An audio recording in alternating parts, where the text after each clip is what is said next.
சென்னையில் தான் ஷாக் ஆகுது. 40-50% தான் ஓட்டு போடுறாங்க. ஓட்டிங் பர்சன்டேஜ் இவ்வளோதான் காட்டுறாங்க. இப்போ அதில் ஒரு 10% ஃபேக்குன்னு எடுத்துக்கலாம் போல. இப்போ 30% பீப்புள் தான் ஓட்ட. அவ்வளோதான்.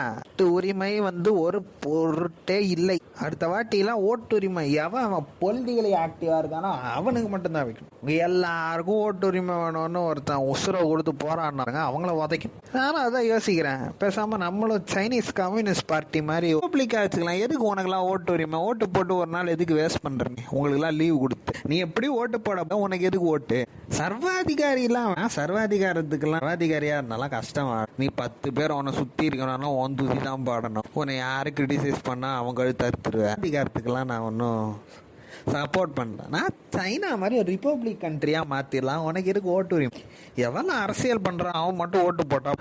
ஒரு 4 கட்சி, அந்த கட்சியில இருக்கிறவன் தானே ஃபுல் டைம் அரசியல்வாதியா, அவனுக்குதான் வேணும். உங்களுக்கு எதுக்கு ஓட்டு?